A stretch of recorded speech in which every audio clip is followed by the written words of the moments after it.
कहानी की शुरुआत होती है साल 2009 में। नॉर्थ कोरिया स्पेशल फोर्सेस के दो एजेंट्स मैग्नोलिया और चोल संग एक होटल में घुस गए जो दुश्मन एजेंट्स से भरा हुआ था। उन दोनों ने वहां से कुछ जरूरी जानकारी चुराने का प्लान बनाया। चोल संग इस बात का ध्यान रख रहा था कि कहीं कोई आ न जाए, जबकि मैग्नोलिया कमरे में कुछ ढूंढ रही थी। तभी उसके पापा का फोन आ गया। पापा ने कहा कि तुरंत वहां से निकल जाओ, कुछ लोग तुम्हारे पीछे आ गए हैं, किसी पर भरोसा मत करना। लेकिन इससे पहले उसके पिता बात पूरी कर पाते किसी ने पीछे से आकर उन्हें गोली मार दी। उधर चोल संग ने सारे दुश्मनों को खत्म कर दिया और मैग्नोलिया को ढूंढने वापस आ गया। मैग्नोलिया ने जैसे ही उसे देखा, उसे अपने पापा की बात याद आ गई और उसने चोल संग पर गोली चला दी, जिसके बाद वो खिड़की से भाग गई। इस घटना को लगभग 11 साल बीत चुके हैं। इसके बाद हम साउथ कोरिया में मी यंग नाम की लड़की को देखते हैं, जिसने सुबह जल्दी उठकर ट्विस्टेड डोनट्स नाम की अपनी दुकान खोली। सभी चीजें बड़ी जल्दी बिक गई, इसीलिए वो टाइम से अपने पति सियोक के पास पहुंच गई। सियोक अपनी कंप्यूटर ठीक करने की दुकान चला रहा था और साथ ही बहुत सारा जूस पी रहा है, क्योंकि जूस के ढक्कन में कुछ न कुछ प्राइज निकलने वाला था। मी यंग ने अपने पति को जब ये करते हुए देखा तो उसे बहुत डांटा कि ऐसे फालतू पैसे ना बर्बाद किया करो, लेकिन अगर वो जीत गया तो वॉशिंग मशीन मिलेगी। ये आइडिया उसे अच्छा लग रहा था। तभी मी यंग ने भी एक बोतल खोली और उसके ढक्कन में फर्स्ट प्राइज निकल आया, हवाई की एक ट्रिप। पहले तो दोनों ने सेलिब्रेट किया, पर फिर घर जाकर मी यंग ने फैसला किया कि वो लोग ट्रिप पर नहीं जाएंगे। उनके पास पैसों की कमी है और एक हफ्ते के लिए दुकान बंद करना बहुत मुश्किल हो जाएगा। उसने सोचा कि जिसकी भी वॉशिंग मशीन निकलेगी मैं उससे ढक्कन बदल लूंगी। ये सुनकर उनकी बेटी नारी भी उदास हो गई। वो घर पहुंची थी कि तभी स्कूल से उसकी माँ को मैसेज आ गया। स्कूल में उसने फिर से किसी को मारा था, चोट पहुंचाई थी। जब उसे अपनी इस हरकत के लिए ढेर सारी डांट और मार पड़ी तो उसने रोकर कहा कि सब बच्चे मेरा मजाक उड़ाते हैं, गरीब बुलाते हैं मुझे, ना तो मेरे पास फोन है, ना कभी मैं छुट्टियां मनाने गई हूँ आज तक। ये सुनकर मी यंग को बहुत बुरा लगा। अपनी बेटी के सोने के बाद रात को मी यंग और सियोक ने बात की। मी यंग ने कहा कि ट्रिप पर चले ही जाते हैं, हमारी बेटी को जिंदगी में थोड़ी खुशी तो मिले। अगले दिन तीनों पासपोर्ट बनवाने गए। इस वक्त एक अजनबी औरत भी पासपोर्ट और टिकट लेकर तैयार खड़ी थी। वो एक कॉल का इंतजार कर रही है जो उसे जाने का ऑर्डर देगी। शहर के दूसरे हिस्से में चियोल संग को कॉल आया कि मैग्नोलिया 10 साल बाद आखिरकार दिख गई है और वो जल्द ही हवाई जाने वाली है। उसे जिंदा पकड़ने के ऑर्डर्स थे। अपनी ट्रिप पर जाते हुए मी यंग ने आखिरी पल तक काम किया ताकि वो थोड़े एक्स्ट्रा पैसे ले जा सके ट्रिप पर। वो लोग एयरपोर्ट भी लेट पहुंचे, पर किस्मत से गेट बंद होने से पहले एंट्री मिल गई। चोल संग और वो अजनबी औरत जो अपना चेहरा छुपा रही थी और साथ ही एक खास एजेंट अपनी गैंग के साथ मैग्नोलिया को पकड़ने के लिए वहां मौजूद थे। 2 बिजनेस क्लास सीट्स बच गई थी, तो स्टाफ ने मी यंग और नारी को फ्री में इकोनॉमी से बिजनेस क्लास का अपग्रेड दे दिया। बेचारे सियोक को इकोनॉमी में ही बैठना पड़ा। प्लेन में स्टुअर्ट ह्यून मिन भी है, जिसे लगता था कि सब पर नजर रखना और सबकी सुरक्षा का ध्यान रखना उसका काम है, उसकी ड्यूटी है। जैक नाम का एक पॉलिटिशियन भी वहाँ मौजूद है। वहाँ एक आदमी था जिसे टेक ऑफ से बहुत ज्यादा डर लगता था। वो नींद की दवाइयाँ लेकर बेहोश ही हो गया। प्लेन के उड़ते ही दुश्मन एजेंट्स मैग्नोलिया को ढूंढने निकल पड़े। उस अजनबी औरत ने ये देख लिया और बाथरूम में छुप गई। तभी ह्यून मिन स्नैक्स लेकर मी यंग के पास आई, लेकिन उससे कुछ ड्राई फ्रूट्स गिर गए। लेकिन मी यंग ने बड़ी तेजी से सब कुछ पकड़ लिया नीचे गिरने से पहले।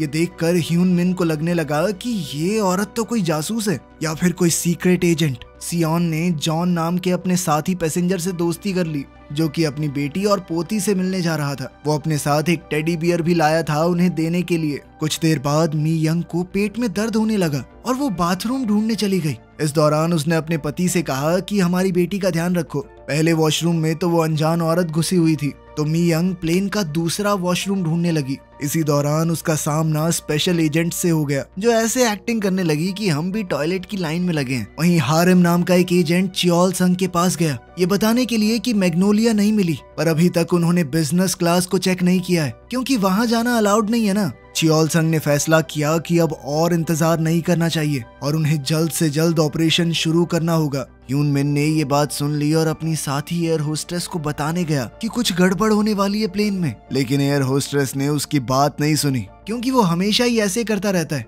उसे ऐसा लगता है कि हर एक बंदा एक जासूस है। तभी कुछ लोगों ने प्लेन को हाईजैक कर लिया। च्योल संग ने एयर होस्टेस को बंदी बना लिया और फिर कैप्टन के पास गया ताकि प्लेन की दिशा को बदला जा सके। बाहर च्योल संग के आदमी सभी पैसेंजर्स को एक जगह इकट्ठा कर रहे थे। गैंग के सबसे ढीले ढाले आदमी को बाथरूम चेक करने का काम मिला, लेकिन उसने मी यंग को अंदर ही छोड़ दिया क्योंकि जब उसने दरवाजा खटखटाया तो किसी ने खोला नहीं। वो इतना आलसी आदमी है कि कौन इंतजार करे। फिर वो प्लेन के आखिर में एक कमरे की चेकिंग करने गया, लेकिन अचानक प्लेन को झटका लगा जिससे दरवाजा बंद हो गया और कार्ड दरवाजे के आगे आ गए जिससे वो आदमी वहीं बंद हो गया। दूसरी तरफ उस पॉलिटिशियन जैक को लग रहा था कि ये हाईजैक उसके चक्कर में हुआ है, लेकिन एजेंट्स ने उससे कुछ बातचीत तक नहीं की और चुपचाप बाकी लोगों के बीच में बैठा दिया। जल्द ही South Korean national security agency को हाईजैक की खबर मिल गई, लेकिन वो बेफिक्र हैं क्योंकि प्लेन में उनका एक एजेंट है। लेकिन उनका जो सीक्रेट एजेंट प्लेन में था ये वही आदमी है जो टेक ऑफ से बहुत ज्यादा डर रहा था और भाई अब नींद की गोलियां खा के पूरी तरह बेहोश पड़ा है। वो तो हिलाने पर भी नहीं उठ रहा था। हाईजैकर्स ने उसे भी घसीट कर बाकी पैसेंजर्स के साथ बैठा दिया जैसे वो कोई गुड़िया हो। च्योल संग ने लोगों के बीच में उस अनजान औरत को देखा तो उसे कहा कि अपने चेहरे से नकाब हटाओ, लेकिन वो औरत भी मैग्नोलिया नहीं निकली। दरअसल ये औरत एक फेमस एक्ट्रेस है जो बिना किसी का ध्यान खींचे ट्रैवल करना चाहती थी। अब तक नेशनल सिक्योरिटी एजेंसी ने हिसाब लगा लिया था कि हाईजैक का असली कारण मैग्नोलिया ही है। मैग्नोलिया नॉर्थ कोरिया से भागकर साउथ में आ गई थी। वो अब एक चाइनीज औरत का भेष बनाकर वहाँ रह रही थी। तब से उनकी नजर है उसके ऊपर, लेकिन उन्हें ये नहीं पता था कि मैग्नोलिया ने प्लास्टिक सर्जरी भी करवा ली है। और गजब बात तो ये है कि मैग्नोलिया का नया नाम मी यंग है। तभी एक एजेंट ने बाथरूम में मी यंग की आवाज सुन ली और उसे पकड़ने की कोशिश की, लेकिन इस खतरनाक सिचुएशन में मी यंग की ट्रेनिंग जाग गई। उसने फटाक से उस एजेंट को गिराकर बेहोश कर दिया। च्योल संग ने स्पीकर पर अनाउंसमेंट की कि मैग्नोलिया जहां भी हो सबके सामने आ जाए। जैसे ही मी यंग ने आवाज सुनी तो उसे अपनी पुरानी कहानी याद आ गई। पिछले 10 सालों में कैसे उसने अपनी जिंदगी को बदला है, कैसे वो भागी, कैसे एक नई जिंदगी की शुरुआत की, कैसे परिवार बनाया। वो अपने परिवार को किसी भी हाल में खोना नहीं चाहती, तो उसने फैसला किया कि वो लड़ेगी। वो अभी प्लान बना ही रही थी कि कैसे एंट्री मारनी है कि तभी सियोक भी नारी को अपने साथ बैठे पैसेंजर जॉन के हवाले करके वहाँ से निकल गया। उसे अपनी पत्नी की चिंता हो रही थी। वहीं एजेंट सबका फोन छीन रहे थे। तभी सियोक को एक लैपटॉप पड़ा मिला।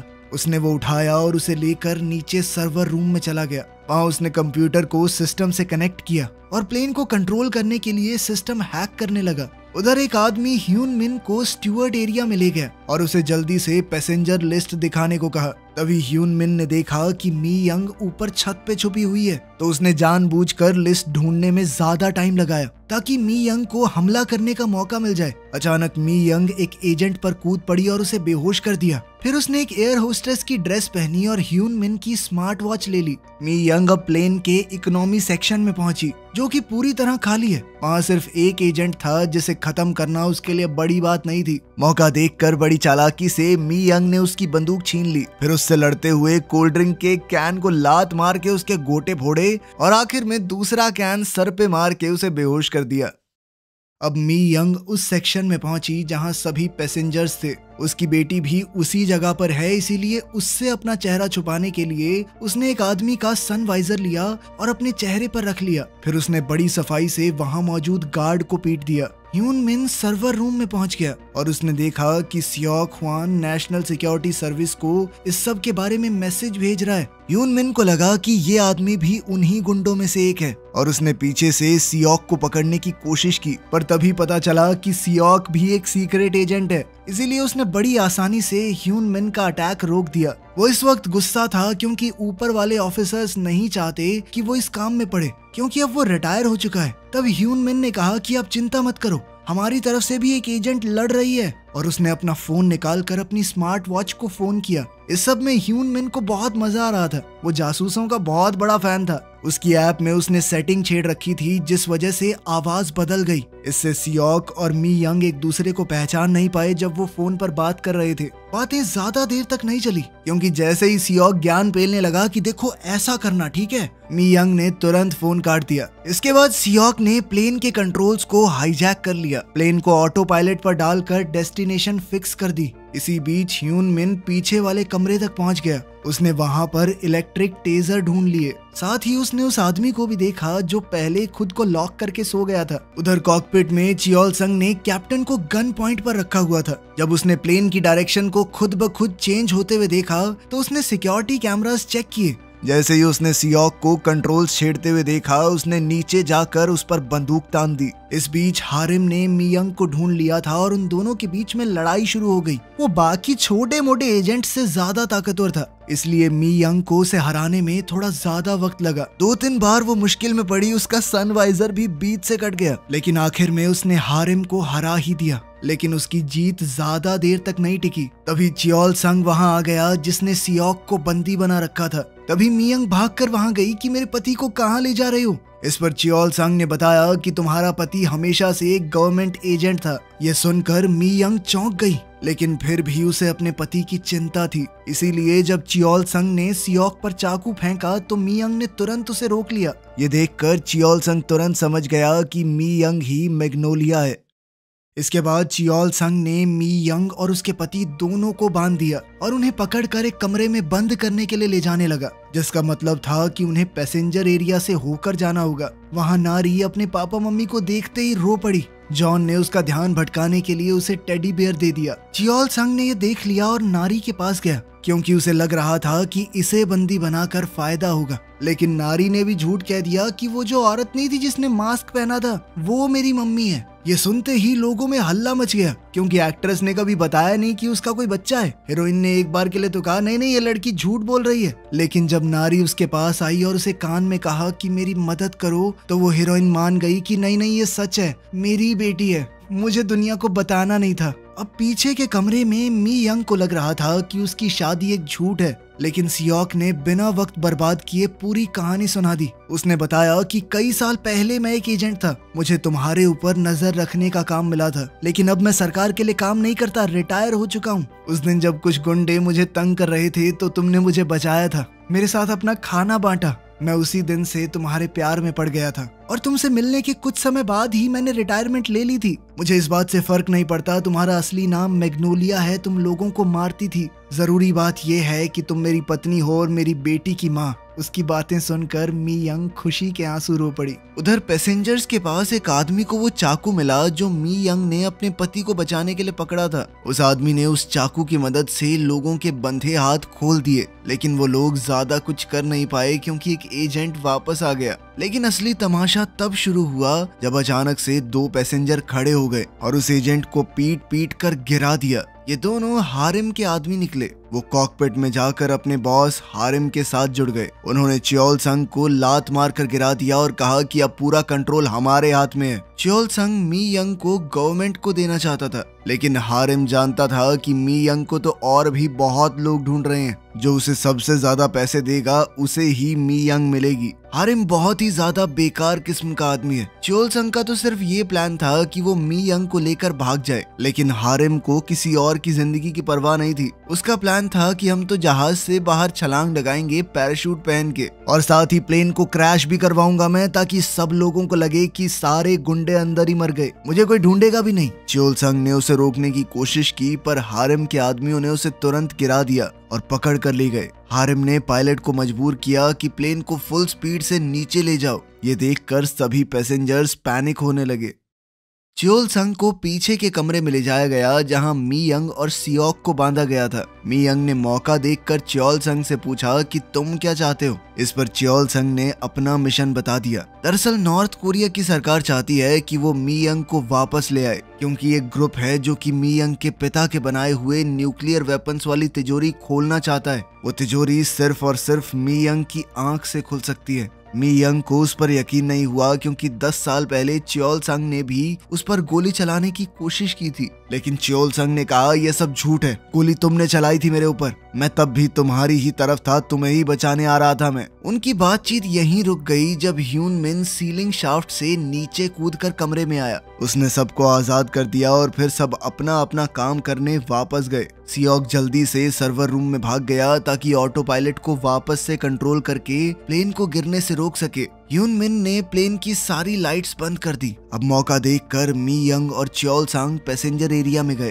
ताकि हारेम के लोगों से लड़ सके। जल्द ही उनके बीच जबरदस्त लड़ाई छिड़ गई। कभी एक जीतने लगता तो कभी दूसरा। जब भी वो गुंडे जीतने लगते तो पैसेंजर्स मी यंग और च्योल सांग की मदद कर देते। किसी ने उन्हें बॉटल से मारा, किसी ने सीट का हिस्सा उठाकर। सब लोगों की मदद से मी यंग और च्योल सांग ने हारेम के आदमियों को हरा दिया और जल्द ही हारेम को भी पकड़ लिया। लेकिन परेशानी अभी खत्म नहीं हुई थी। सियोक के साथ बैठा वो पैसेंजर जॉन, जिसने नारी को टेडी बियर दिया था, उसने अचानक से नारी को बंदी बना लिया और अगले ही पल च्योल सांग को गोली मार दी। अब उसने बताया कि वही वो आदमी है जिसने मी यंग के पिता को मारा था और अगर मी यंग उसके साथ नहीं आई तो वो नारी को भी मार देगा। सियोक ने मौका देखकर टेजर से जॉन को मारने की कोशिश की, लेकिन टेजर ने काम नहीं किया, जिसके बाद जॉन ने उसे भी गोली मार दी। इसके बाद जॉन ने बताया कि इस टेडी बियर के अंदर बम है। अगर किसी ने चालाकी करने की कोशिश की ना, एक बटन दबाऊंगा, लड़की भी उड़ेगी और हम सब भी। मी यंग के पास अब कोई रास्ता तो बचा नहीं था, इसीलिए उसने जॉन की बात मान ली। उसने नारी को गले लगा के अलविदा कहा और पैराशूट पहन लिया। जॉन ने प्लेन का दरवाजा खोला, पर मी यंग ने नारी को एक सिग्नल दिया। उसने गले लगते हुए नारी के कान में कुछ कहा था। सिग्नल मिलते ही नारी ने वो टेडी बियर अपनी माँ की तरफ फेंका। मी यंग जानती थी कि ये लालची आदमी उसे नहीं मारेगा, क्योंकि उसी की आंख से वो तिजोरी खुल सकती है। उसने जल्दी से टेडी बियर बाहर फेंका और साथ ही जॉन को भी धक्का दे दिया। वो टेडी बियर हवा में फटा और जॉन उसके ब्लास्ट का शिकार हो गया। इधर सियोक भी जिंदा था, क्योंकि उसने बुलेट प्रूफ जैकेट पहनी हुई थी, जो कि च्योल सांग ने उन्हें प्लान शुरू करने से पहले दी थी। अब उनका परिवार एक बार फिर से मिल गया। च्योल सांग ने पैराशूट उठाकर कहा कि तुम लोग ऐसे ही खुश रहना। फिर वो प्लेन से कूद गया ताकि गवर्नमेंट उसे लैंड होने पर पकड़ न ले। सारे दुश्मन एजेंट्स को सीट्स पर बांध दिया गया। नेशनल सिक्योरिटी एजेंसी को मैसेज भेजा गया कि सब कुछ ठीक है। पायलट को ऑर्डर्स दिए गए कि प्लेन को साउथ कोरिया वापस ले आओ ताकि इस पूरे केस की छानबीन की जा सके। लेकिन सियोक अपनी बेटी की छुट्टियां खराब नहीं करने वाला था। उसने कहा कि हमने पैसे दिए ना, एक बार हमें छोड़ दो, उसके बाद प्लेन को लेके जितनी छानबीन करनी है कर लेना। इस पर जैक नाम के उस पॉलिटिशियन ने अपनी नेतागिरी शुरू कर दी। उसने कहा कि ऐसे नहीं चलेगा, जैसा सिक्योरिटी एजेंसी कह रही है वैसा ही होगा। लेकिन तभी ह्यून मिन को नीचे पड़ा हुआ वो टेजर मिला। ह्यून मिन के दिमाग में पता नहीं क्या आया और उसने नेताजी को बेहोश कर दिया। अब प्लेन पर मौजूद उस हीरोइन ने भी सबको याद दिलाया कि अगर मी यंग नहीं होती तो सब लोग मारे जाते। कैप्टन ने भी उनकी बात मान ली और मी यंग की इच्छा पूरी करने के लिए प्लेन को हवाई की तरफ मोड़ दिया। गवर्नमेंट को कह दिया गया कि हवाई पास है, हमारे पास फ्यूल थोड़ा कम है। हवाई पहुंचने के बाद परिवार बीच पर मजे करने लगा। सियोक ने मी यंग को एक अंगूठी दी ताकि वो दोबारा शादी कर सकें। उसने ये भी बताया कि वो पिछले 10 साल से पैसे जोड़ रहा है और जो मैं वो लॉटरी वाला ढक्कन लेके आया था ना, वो मैंने ही नकली बनाया था ताकि हम घूमने आ जाएं। ये सुनते ही मी यंग गुस्से में उसके पीछे दौड़ी कि इतने पैसे खर्च क्यों कर दिए कुत्ते। जबकि नारी आराम से बीच पर धूप सेक रही थी। प्लेन में अब सिर्फ एक आदमी बचा था। ये वही था जो पहले गोलियां खाकर सो गया था। भाई अब जागा और उसने अपने फोन में देखा कि 100 से ज्यादा मिस कॉल्स थी। कुछ दिनों बाद टीवी कैमरास के साथ कुछ रिपोर्टर्स मी यंग की दुकान पर आए। प्लेन को बचाने के लिए उन्हें फ्री डिज्नीलैंड की ट्रिप दी गई थी। ये सुनकर नारी तो बहुत खुश हो गई, पर मी यंग और सियोक घबरा गए, क्योंकि प्लेन में चढ़ने से अब उन दोनों को डर लगने लगा था। वीडियो पसंद आई तो लाइक कर देना, चैनल को सब्सक्राइब कर लेना। मिलते हैं अगली वीडियो में।